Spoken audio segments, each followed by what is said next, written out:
Jeremy Gustche, the CEO of Trend Hunter and the author of Create the Future, Tactics for Disruptive Thinking. And we're going to be talking about AI and AR and healthcare and 5G and all of these trends that you say there's ways that we can make money because, you know, we're just probably used to the regular old ways. So please tell us the trends and how we're supposed to do this. I suppose the most fascinating part is that people, smart and successful people in particular, get caught in a groove of repeating whatever we've done in the past, and we miss out on what could be our new future potential.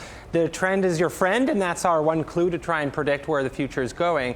But a lot of what I'm trying to, I guess, help people do with the new book, Create the Future, is help them get past these blocks to realizing why new ideas look clumsy when they might be your future. So when we talk about artificial intelligence to detect health problems sooner, right? Sure.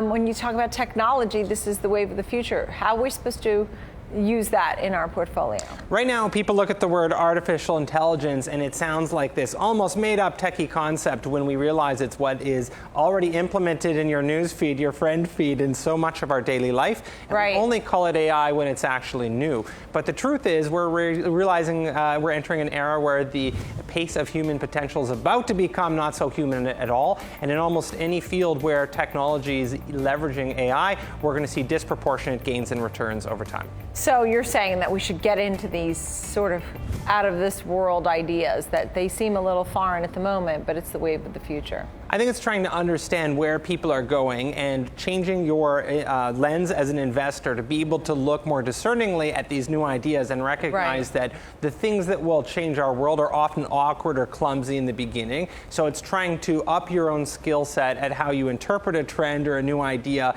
in order to see through the chaos of what are the things that are just sort of on the surface saying they're AI versus new and clumsy ideas that might actually turn into something epic. And some of these are epic and so extremely helpful. It's amazing.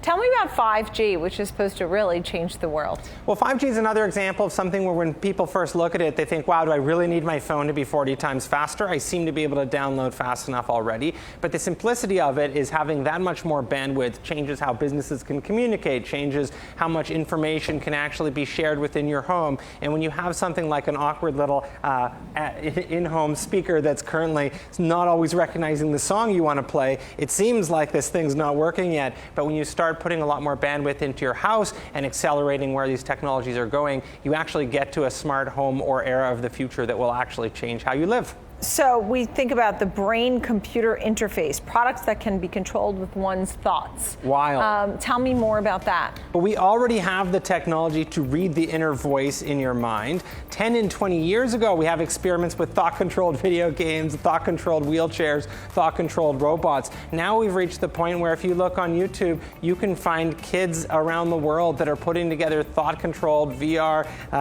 remote control cars with spare parts that they're purchasing online. So we're reaching a level where a lot of this technology is actually becoming democratized, but at the same time, it's becoming awkward in first interpretation that we look at today, but fast forward 3 to 5 years and these things will just simply be the reality of our life. Right, and people use exchange-traded funds for these things, or they buy particular stocks, but you're saying that it's not going to be immediate, right? Well, there's certain investments being made. So you look at things that Google or Amazon or Facebook are doing with AI, and they're pouring billions of dollars of research into trying to figure out what is next. But the reality is that there will start to be separation in almost all sectors of the market between the companies embracing the technologies that will allow them to accelerate their growth and those that aren't. And unfortunately, so many CEOs, so many leadership teams get caught stuck in a groove, missing out on the potential of what could be. And we see the digital revolution, I mean, in everything from fast food to retail, right? I mean, and if you're not participating, you miss it. Yeah, I think a good way to think about embracing AI is similar to the way people embraced the internet and social media. And if we were having this chat in 2005, it might be, you know, which brands are actually using Facebook or sort of thinking about getting into some of the social media. Actually, Facebook's 2007 shows you how fast the world changes. But the takeaway would be that it's easy right now for a leadership team to dismiss something like AI when that's the next wave of what will reinvent their business. Pretty exciting stuff. You have a final thought for 2020? Anything that we're missing? Well, 2020, we're already experiencing so much chaos with COVID-19 and starting to realize how the world will change. And I think as we embrace an election year with things like deepfakes actually taking off, you'll also start to see a very different interpretation of where our world is headed. So I think 2020 will be one of our most exciting and defining years.